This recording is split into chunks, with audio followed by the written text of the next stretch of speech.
Evening all, and welcome back to Kerbalism. Now last time out we left Jeb and Bob as they were preparing to take some science from very high up in orbits in Kerbin's orbit, so let's pick up where we left off. Let's go back to the pod, because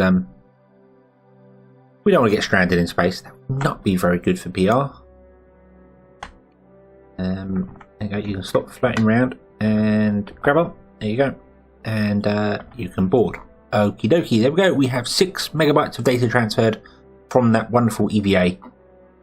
So now, of course, we do have our Plectronics available. You can see here, I've got the rings that are showing me exactly what's going to go on. They're blue now. I still can't click on them to do anything. But that's okay. That's not a problem. Let's go round to our Apple Apps, which is 130k, and circularize there somewhere.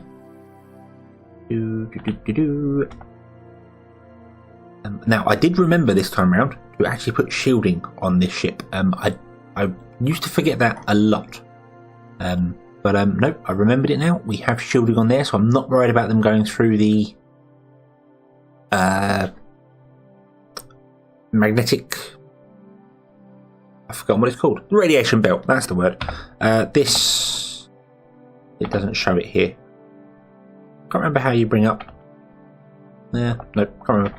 Okay, right. Yes, let's circularize ourselves somewhat.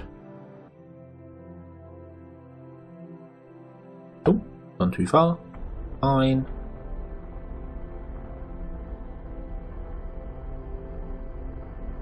As long as it's above 120, that's all I want, because that basically means that I can time warp faster. However, this isn't high enough. Nope, this isn't high enough, so we're going to have to get higher. So let's boost up to let's go 175, shall we? I can't remember what it was that we used to get the high altitude stuff, so let's try that. It probably is somewhere around the radiation belt. Didn't put a Geiger counter on this. That would have probably helped. Okay, nope, that's not there as well. Okay, I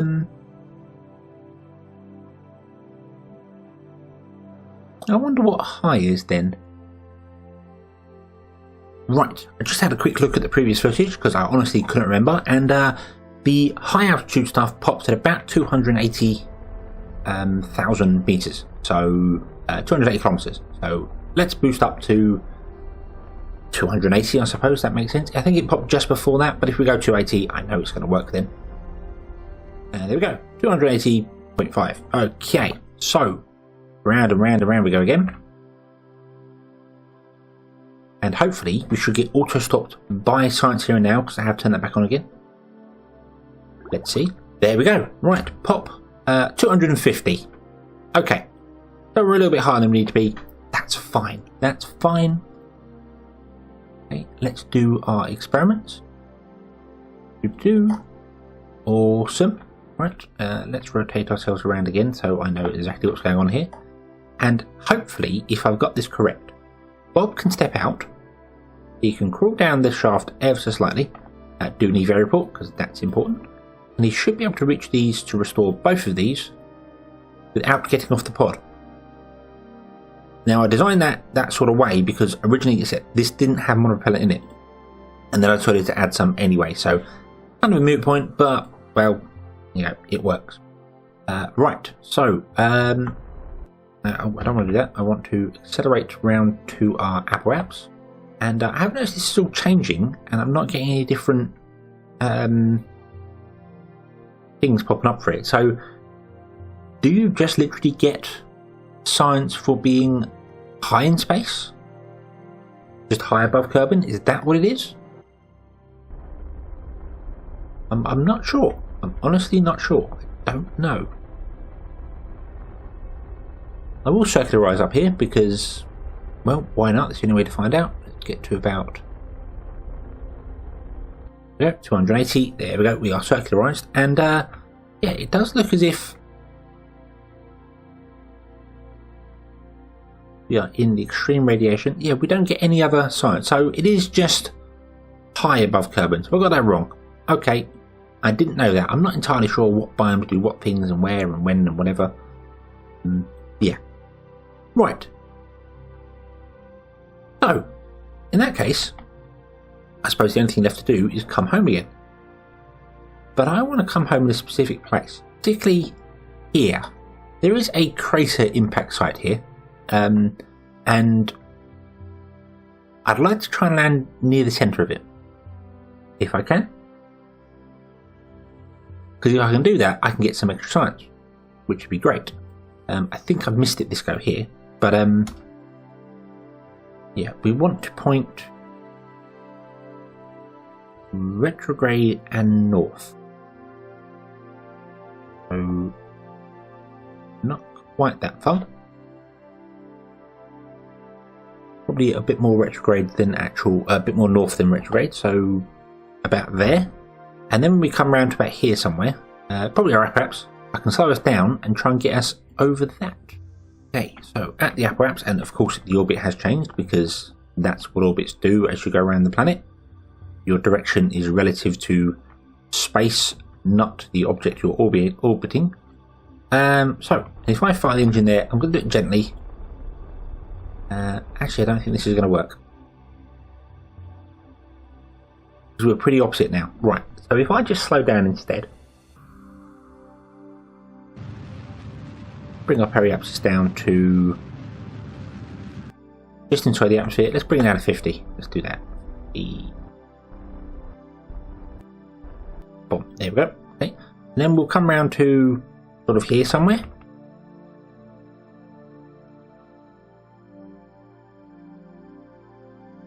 I think. Yep, that'll do. Okay. And then we have a weird line going off of. I don't know if you can see that. We've got a weird line coming off there. I don't know what that is. Okay. But then we want to point north. There are words for these. There's two of them, not radial. I cannot remember what they're called. Yeah, you've got one that points north and one points south, basically. They allow you to change your inclination, but I can't remember for the life of me what they're called. Okay, so that's all the fuel burnt off from that one. Again, a bit more space to breathe. I probably didn't really want. Let's activate that engine.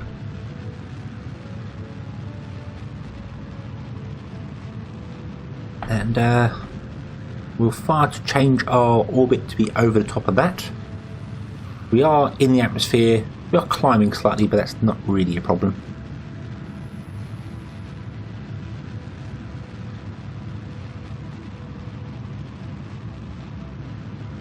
Okay, and that'll do. Right. Now I know there's a mod that gives you trajectories to where you're going to land, and that's very helpful. But I'm not used to that, obviously. I don't have that installed. So I am going to kind of eyeball this. I'm going to wait till I'm just in the atmosphere. And then just fire the engine retrograde. Set myself to surface so I know I'm level. Yep, that. And yeah, I'm just going to, again, try and eyeball it.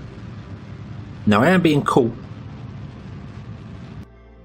I am being caught by the atmosphere, yes, so that's okay. I was a bit worried there because my timer disappeared, but obviously that was leaving the atmosphere, not re-entering it. And I want to bring this down to about here somewhere, I think. So it's sort of landing in the mountains, I think. That makes sense. Somewhere in the centre of the mountains here. Like that. Of course, you get atmospheric drag and other bits and pieces, and maybe that'll take us somewhere close there. Let's find out.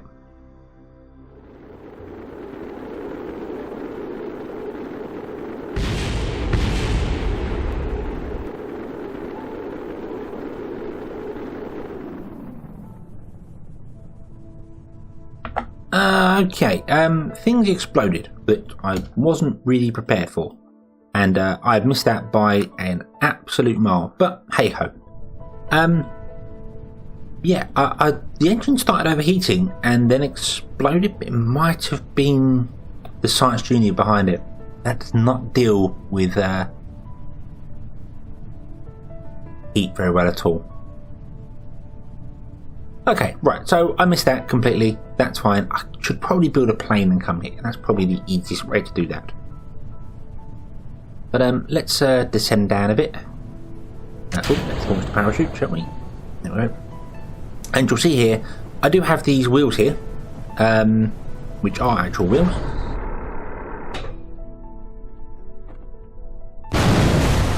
That came down very, very quickly. That was right. But yeah, they are the wheels because I should have tested them on the launch pad. I've got to run the test button here. I don't think that counts. I think I have to be, yeah, at the launch site. So, yeah. I forgot about that. And I didn't realise I put 4 on there. I thought I only put the 1. But anyway, this was a successful mission, I suppose. Oh yeah, we gather some science. That's okay. Yes, high in space over Kerbin. So although X science shows we're over different biomes, it is just a high in space thing. Okay. We did gain some funds back from here, obviously. We recovered, stage recovery, recovered some things, and got a bit of money for other bits and pieces. Jeb and Bob didn't gain any science, any experience. Sorry. Yeah. Has that been there all the time? Has that total reputation thing been there all the time? And I've never seen that before. I've just noticed there's an actual physical number that tells me what my reputation is. I know you can see it when you load the game.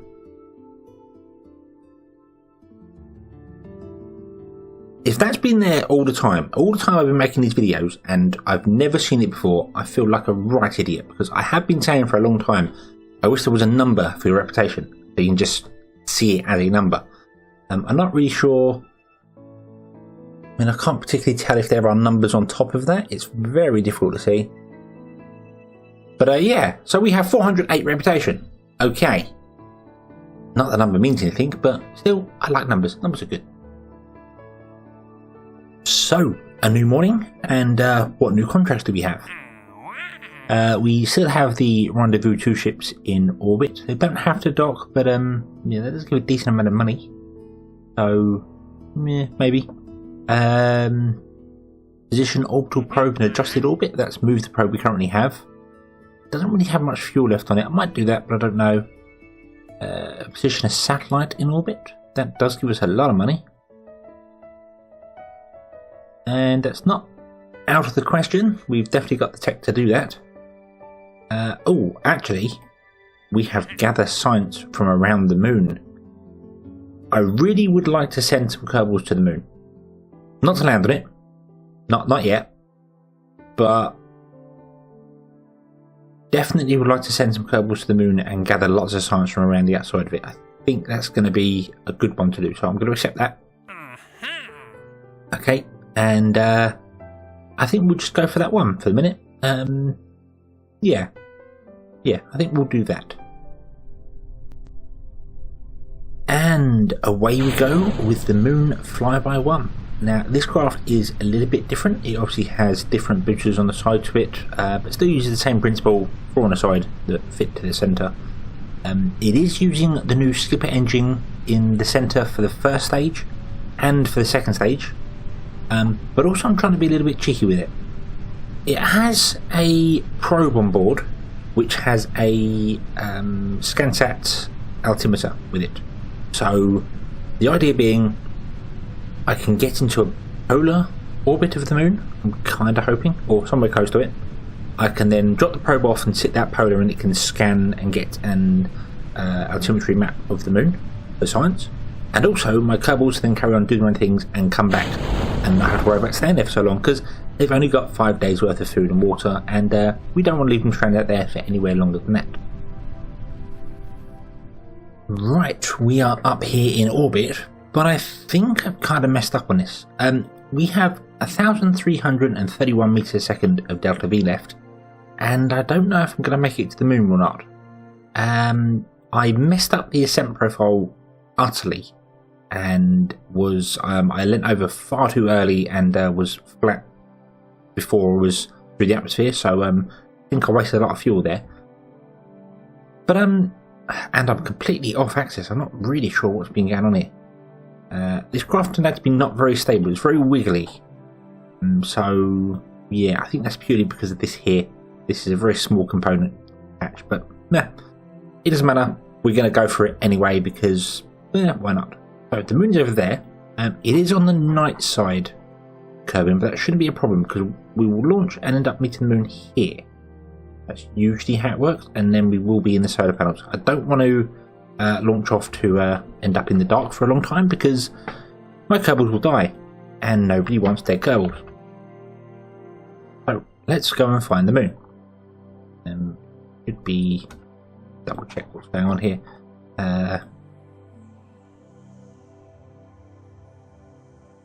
Right, should be coming up any time now.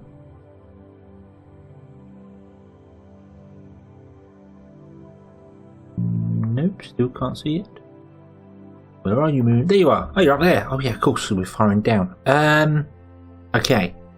So rather than firing actual prograde, I need to aim up slightly to compensate for my angle. There we go. So I will fire there, and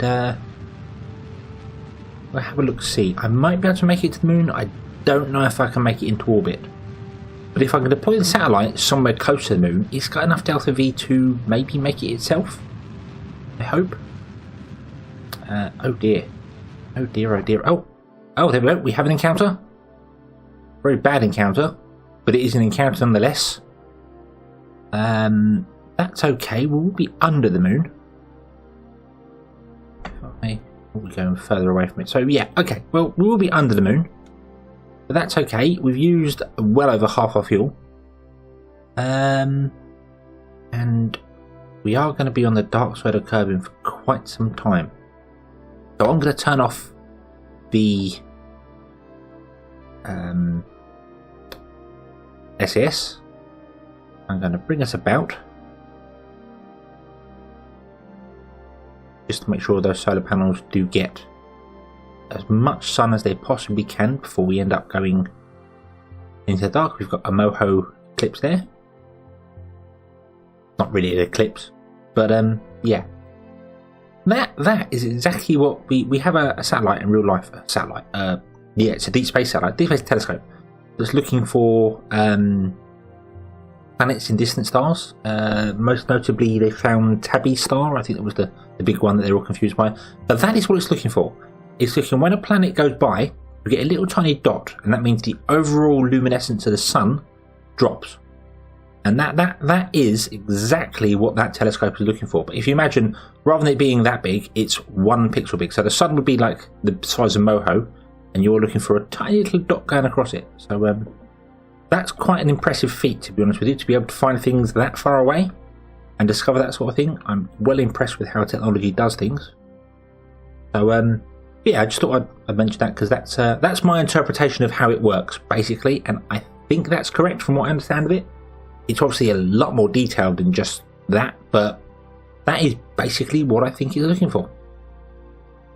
And here we are, we have our encounter with the moon, and if we came straight out of it again, we would be going back to Kerbin, which is not a bad thing, but that's not what we're going to do. No, we are going to obviously point ourselves retrograde and slow ourselves down when we get there. Of course, we have science to get, so let's do that, shall we?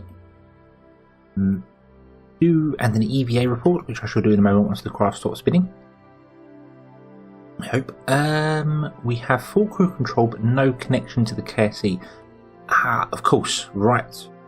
Let me deploy this in the antenna. There we go. Again, it was clipped through, but I if you could imagine, that would be right up against the side of the craft and then would pop out. So yeah, that's fine. Yeah, there we go. I'll deploy that now, because if I decouple and forget, I cannot then obviously do anything with the probe. So I could EVA and do it, I suppose. But no. Right. Actually, Jeb, you can go out now. You can go for a spacewalk. Should have really set you out on the last one. Let's go for a little spacewalk. Hey. Examine the craft, Jeb. Not that you have any real idea as to how this works, I imagine. You are a pilot. You're a damn fine pilot that does really crazy stuff, but you're the sort of person that just gets in it, turns a key, and watches it go. Whilst everyone else holds on for dear life. Rather than actually knowing exactly what it is. When things rattle, you're the sort of person that turns the radio up rather than takes it to the garage. Right, there we go. Got his little spacewalk in there. I'm going to rotate the craft around. Just easier to see things. There we go. Right, and now, Bob, you can just go down and rest. Boom. Okie dokie. Right. Right, where's the moon? There's the moon. In order to get into orbit, obviously, we need to fire retrograde.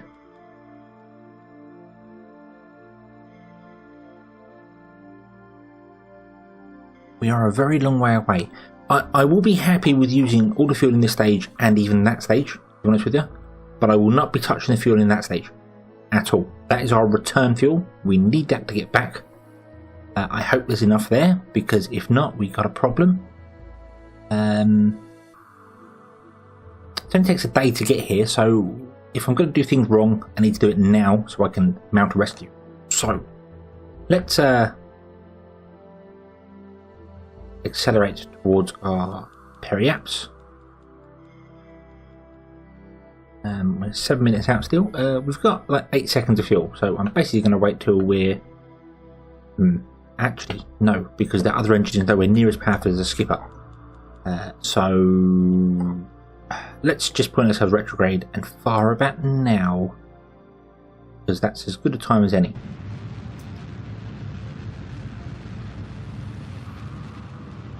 Whoa, whoa, whoa, whoa, stop, stop, stop, stop, stop. I do not want to crash into the moon. Okay, let me think here, let me think. If I drop to, that'll do.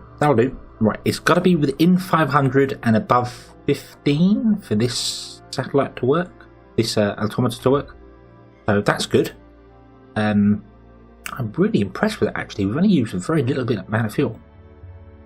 But, yeah. Okay, so let's again rotate ourselves around to get the solar panels working to us. Unfortunately, the orbit I've chosen here is pretty much spot on with the sun, so pointing program retrograde doesn't help our solar panels at all.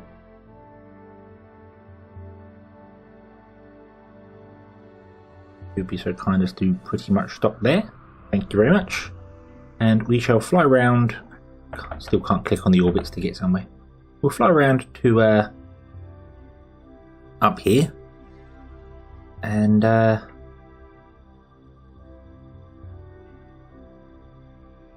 we can fire retrograde again. I actually do want to go to our periapsis, so why do I not just use this? Pick. Kerbal alarm clock out of these. I believe it's Kerbal alarm clock that allows you to walk to the periapsis and back. Because every time you click them, Kerbal alarm clock pops up. So yeah. Okay. And now we want to point ourselves retrograde again. And fire the last 2.6 seconds of fuel off. Once again, leaving space junk in orbit, but as I've said, that's all going to stay there. Okay, there we go. And, oh wow. Oh wow, that's close. But that's fine. That is actually okay. I'm happy with that, because I want the satellite to be higher than the actual crew pods. So let's cut the engines. Let's detach that bit there.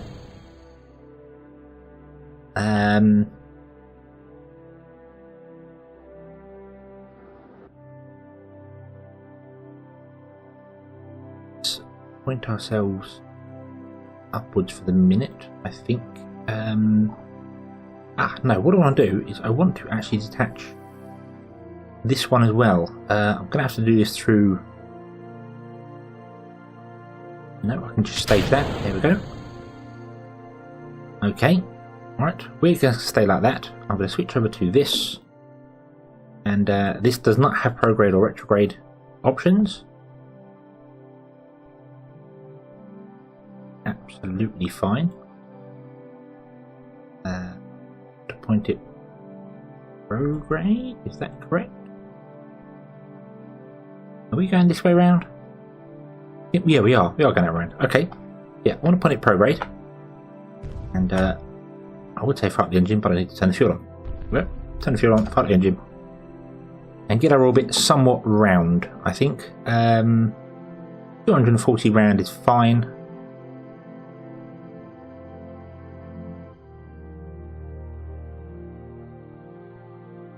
I'll keep it steady.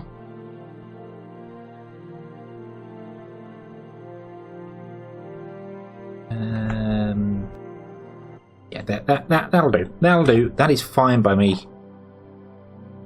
Okay, and then we just want to. But I'm confused now. What am I doing? I need to turn the solar panels to face the sun, like so. And then I need to enable this. I did think that top piece would come off. That looks weird now, but yep. And that should be getting data from the moon.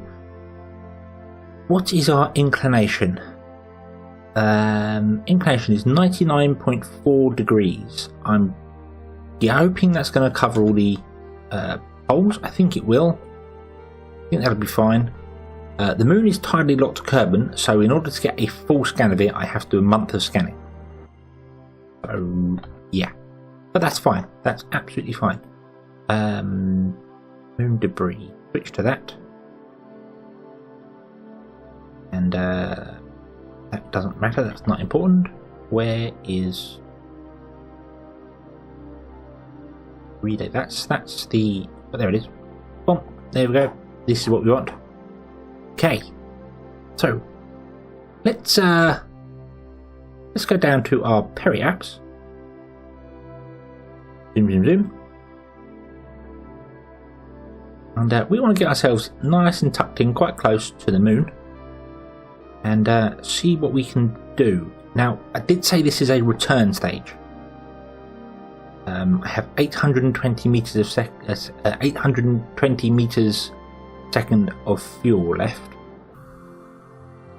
But I do really need to get close to this in order to achieve any sort of science here. So maybe perhaps I should do it at the apparatus and do a flyby underneath there. I can't really afford to stay here for too long. So yeah, let's go round. Oh, there's no more electric charge on the relay. Ah, of course. One behind the moon. I'll have to turn off warnings about that, because I can't do anything about that, unfortunately. It's not going to scan the dark side of the moon. Like, ever. I don't think. Right. We want to point retrograde. And, I'm not really sure how close is to the moon.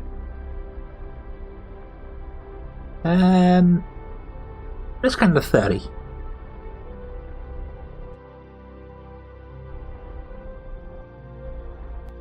Okay, that looks good to me. Obviously, when we come out, we are going this way, so we're going to have to fire here to push that out, get out. So, yeah. Okay.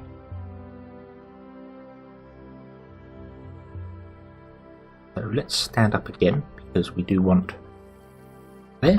We'll accelerate time round. The batteries are back online. Now, does it start scanning again? Scans that resumed. Yes. Okay. So if I go moon relay, go to configure, and I want to turn off information about battery and signal. And I think I'll go through and turn off pretty much everything else as well, because it's a probe and I don't really want it slowing down my time warps all the time. But that is where we're going to have to leave this episode, unfortunately, and we shall come back to our moon encounter next time. So thank you very much for watching. Hope to see you again in the next one, and until then, as always, have fun.